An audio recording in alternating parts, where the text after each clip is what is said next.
Bro. Your scoop too loose lah. The scrambler spot already. Oh. You use mine first lah. You try it first. Then later you take your time fix it. Scoop. It's too loose. I guess they went too loose. It's a cheap scoop anyway. No, back though. I borrowed the Chinese one. If you feel bad about my scoop popping out on the final round of scoop, well, it would be worse if you didn't watch till the end of the video. I'm just kidding. Hey, thank you for clicking on the video. This will be my compilation for the Kedah Cube Open 2024. And before I continue, this is actually my PR of 9.62, but too bad since this is the first solve of the competition. It is where the camera angle doesn't fit the whole thing what it's supposed to. All of my rounds for 0-3 are actually sub 12, so that's pretty good. But I'm not going to show you the whole average, just going to show you my sub 10 and sub 11 solves. So for the first round of 3x3, I got an 11.76, average of 5, which is decent, around my average. But yeah, so the solve that you just witnessed is my counting best, which is of 10.70. So next is 2x2 round 1. So I didn't get any sub 5 averages for this competition, unfortunately. I'm not going to show you all of the solves as usual with the other events. I'm just going to show you probably my sub 5s and sub 6 solves. So the first one is a 4.20, and the next one is a 5.34, and then the last one that you'll be watching is a 5.37. This first round I got an average of 5.83, which is really on the high end of 5, so it is quite not what I expected for myself. But I don't really practice the way too. Once in a while, I don't really have any hopes for it. So up next we have one-handed. So surprisingly, for the first solve, for the first round, I actually got my PR of 16.28, which is what you're watching right now. So I was pretty happy and it was really good. I think I might as well just show the entire average for one-handed, because it is actually my PR average. Yeah. So since we're going to be watching the whole thing, I guess I should say a little bit more about it. It's not the fact that I actually practice a lot. Like, a big part of it is I just got lucky with the solves. You can probably see that I just getting U-perms a lot more than compared to the other PLL algorithms, PLL cases. But yeah, the bigger factor would probably be the fact that I changed my main from the Vault 3 that I used for a very long time. And if you're into cubing, you would probably know that that series of cube has already been discontinued for a while. So that's how old I've been in speed solving, but I really haven't been in a competition and whatnot. So yeah, I've been changing my main. The Vault 3 is what you have on the desk, as you can see here at this point. The cube that I'm using right now is actually the RS3M V5 ball core UV coated. So I really went all out in this 3x3, not because that I want to focus on it, but I just feel like it's cheap enough for me to go all out on having UV coated ball core and whatnot, compared to like the GAN brand. So I just wanted to give it a try. And even if it didn't improve on my regular 3x3 solves, my one-handed is pretty decent actually. So yeah, I was kind of happy. I was really happy about it. So for the second solve, I had an 18.91. And then the rest are like pretty standard. I got a 20.49, 24.52, and a 25.48. All in that order if everything is right. So my average at the end was a 21.31, which is really okay, a low 21. I was pretty happy about it. Now I'm not gonna be sub 20 anytime soon. I don't really practice like very, how do you say, like what I apply on a 3x3 on two hand is what I apply on the 302 for one hand. So there's like no fancy techniques. I learned no advanced techniques that specifically for one-handed. So but then I guess eventually I should learn them over time, apart from the ones that I really want to main, which is we'll be getting to once we get there. So up next we have is Megaminx. So there's only one round of Megaminx, so it's Megaminx final. If you notice that the video is not like I cropped them left and right, it's just that I decided to record vertically, so I'm just make sure you don't see the table, because why would you want to see the table? I cropped it for the video. But yeah, the first solve, how do you say, compared to my first competition back in USM Penang back in May, I got a I got a minute and a 9-second average single best. It was my PR. No, first competition is always a PR, right? And then I got an average of an N22, which is like I didn't practice Megaminx, but I was surprised. Like with this average, this already puts me up at like top 100 NR for Malaysia, and I was kind of surprised. Like I know I've been doing Megaminx for 8 years, but so yeah. Either way, it's very unfortunate that I wish I could find a way how to record Megaminx where you can actually see me solving the Megaminx and not just like this overview and whatnot. But yeah, so the first solve is a minute 06, which I'm pretty happy about. Like first solve beat your PR, and it's like it's off to a pretty good start. So this was before I actually, like, how do you say, I actually started to dive deeper into Megaminx, S to L especially. If you didn't know, S to L is like after you're doing your first layer with the Megaminx, you have like your secondary layer. You have your extra layers before you do the last layer. Yeah, so that's basically what S to L is. That's the best way I can explain it. So yeah, this next solve is a minute and 22, which is the worst solve in this average, which is kind of funny compared to my last competition. My average was a minute and 22, and in this one a minute 12 is my worst solve for this competition. But hey, it's probably just me just practicing what I know. Like I did try to learn some like PLL cases for Megaminxes. I haven't done all of it yet. I tried to go through the simple cases with the playlist that I've been provided by the Discord link. Let me know if you wanna join the Megaminx Discord. I don't know if I can share the invite link. I guess I'll try to if you really want one. But yeah, again, like I said, I really don't like how like it's really difficult to see what's happening on the Megaminx. But oh well, it is what it is. I guess we should focus on this PR actually before I talk about my Megaminx stuff. Okay, so this is a pretty good start if I remember correctly. I already had like two star pieces that are already next to each other in the right order. I just have to put the other pieces and then like adjust the D phase, and then like some of the F12 pairs were like pretty easy to put into. And then everything just went smoothly from there. The S2L, I don't really remember what I do for the S2L at this point, since I'm commentating this quite late after the competition.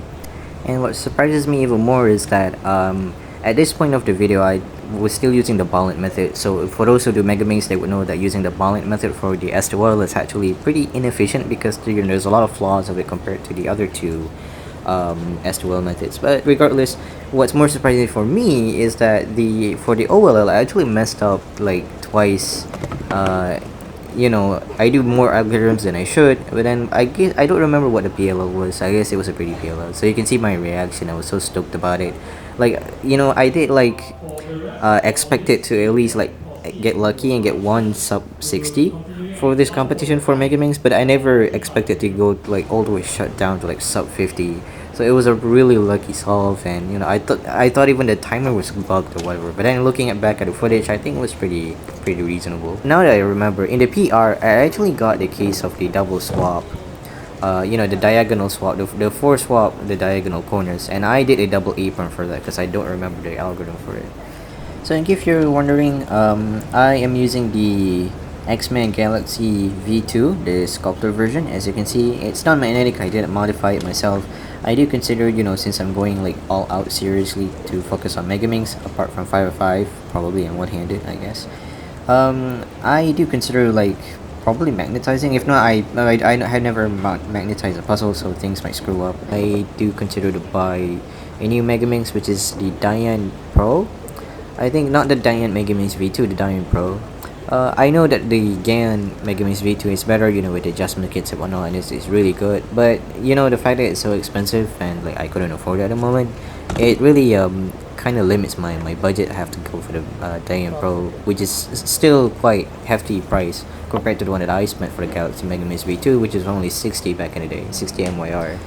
Well, after the competition, like I do consider to change to Westland. I had some additional opinions that Westland is better. I'm not gonna do the Hyun method for S2L because I'm so not used to like switching my color scheme every single time, and getting at the moment trying to get used to Westland is really tough. It's not like I can't do the pairs, it's just that getting used to like because I was searching for with Ballant you search for the three colors, the three pieces for the S2L before you move on with your last pairs, right? So I'm so used to looking for those colors and looking for for the top pairs as the last color, if you know what I mean. So like having to rewire in order to like looking for the, how do you say, the adjacent colors close to what you're working on. So that was really tough. But then I guess I do like settle out with what colors I prefer more, and currently I think it's blue.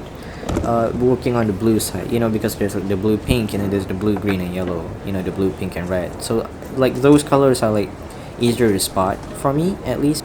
So next, what you're seeing here is 3x3 round 2. So I don't know why, but for the first round and the second round, the first solves were always a sub 10. So the one you see is a 9.71. That's the best one in the average, and that was pretty much it. I don't get a single sub 11 or sub 10 in the rest of this average, so we're not gonna watch it. And up next is a Cube round 1, and I don't really typically practice Cube since I don't even have a proper Cube. This is just a cheap one I buy from, like, I don't know, probably DIY or something. But yeah, the one that you're seeing is a 12.33, which was my first PR that I got at the moment of this competition. So next we have the last round of 3x3.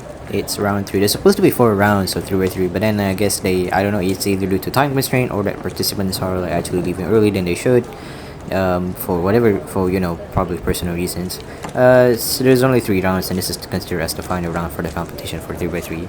But yeah, so the one that you're seeing is the last solve in this average. I got a 10.77, which is pretty good.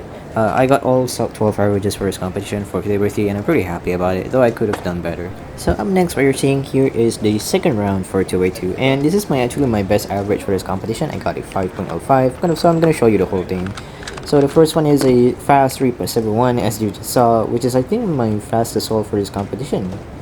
No, we have the last solve is the fastest, my mistake. So the next one you hear is a 6.04. I really try not to get 6-second solve. I really try to get everything to, I'm targeting sub 5. So having a 6-second solve really like pushes up the average even higher, so it can't be sub 5 anymore. So the next one is a 6.91, which is even worse, but it's okay. Since it's the worst solve of the average, it doesn't contribute to the final average. It's one of the cases where you do the bottom layer, you leave it at diagonal, so that in case the top one has a diagonal or a adjacent swap. But then when the top layer happens to completely solve, then you have to rotate the whole thing 180, and then you have to do whatever algorithm you have to do for the bottom layer, which is kind of annoying. And yeah, it is what happens when you use the Ortega method. So the next one I got a 5.40, which is pretty okay, about my standard. So yeah, nothing too much about it. And then this is the last one, the fastest of the competition I got it, which is a 3.56. And yeah, even the judge asked me if this was my PR, and obviously I don't remember because I don't care much about my 3x3, my 2x2.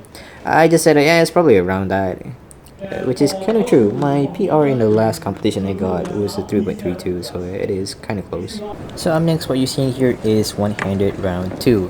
And unfortunately for round 2, I got the worst one yet. I got a 28.34 average, which is really bad. But the one that you're seeing is a sub 20, 18.43 single. So getting a sub 20, I'm pretty happy about it. But yeah, the rest of the average is really bad. This is the second solve of the average. The first solve was a 36, and then the third solve, the one after this is the DNF, and then the one after that is a 24, the one after that is a 24. So yeah, it's a really bad average overall. So next, what you're seeing here is Pyraminx round 1, and I didn't get like any better at Pyraminx at all. I don't practice it because it's also another sprint event. But what you're seeing right here is my second solve of the first round, which is a 5.90, which is pretty good. And I'm probably just gonna show you the sub 6 and sub 7s in this competition for Pyraminx, because yeah, the rest are like pretty not so great.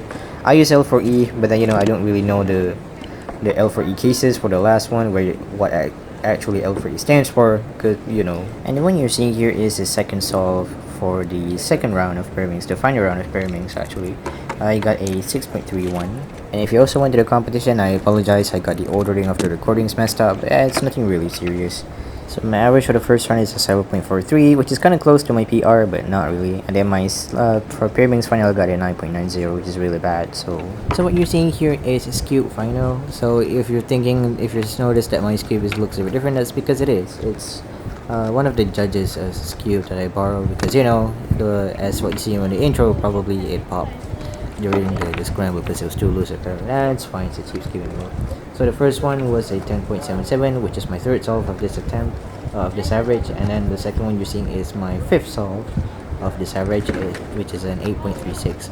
You know, you have to get a good skew to be able to beat your PR 2 times in the same average. So shout out to the staff who actually lent me his cube for my final attempt here, which is really nice. It's a really nice cube though. I forgot to ask what brand this is, but yeah, if anybody can tell me just by the design or whatever, you can comment, and it would be really helpful for other people as well, I think. So up next we have 2x2 final. So it is a pretty good average. I got a 5.2. Oh, which is, you know, a further away from sub 5, but then the whole average is kind of consistent. The first one I got is a 5.33.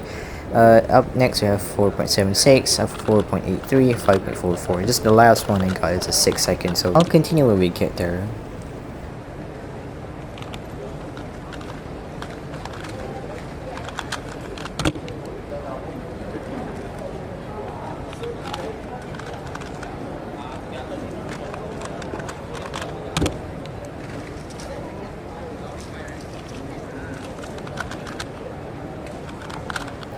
And you see why, it's because I got a +2. So this whole clip is just about, you know, me debating with the judge. This is a non-cuber judge. Shout out to all the judges who are non-cubers to try to help out with the competition despite not knowing the regulations and whatnot. But it's okay though.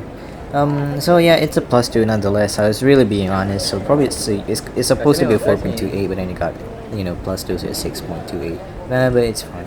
What's even funnier is that if you slow down the clip, you actually notice that the puzzle was actually solved, and it only happened a +2 after the cube was dropped on the mat, and then it's rotated at 45 degrees extra.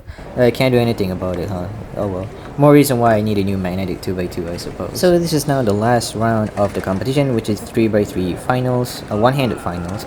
So the one that you're seeing here is the fourth solve of the average. I got a 19.32, another sub 20 for the competition for one-handed. I'm pretty happy about it.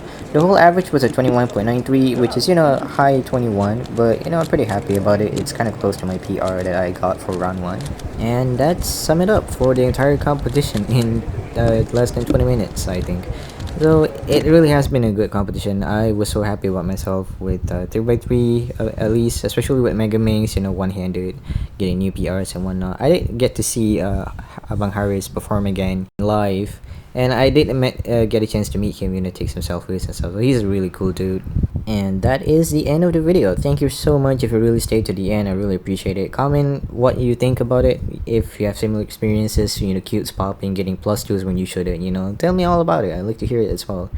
This is Dodie Cuber signing off. See you whenever.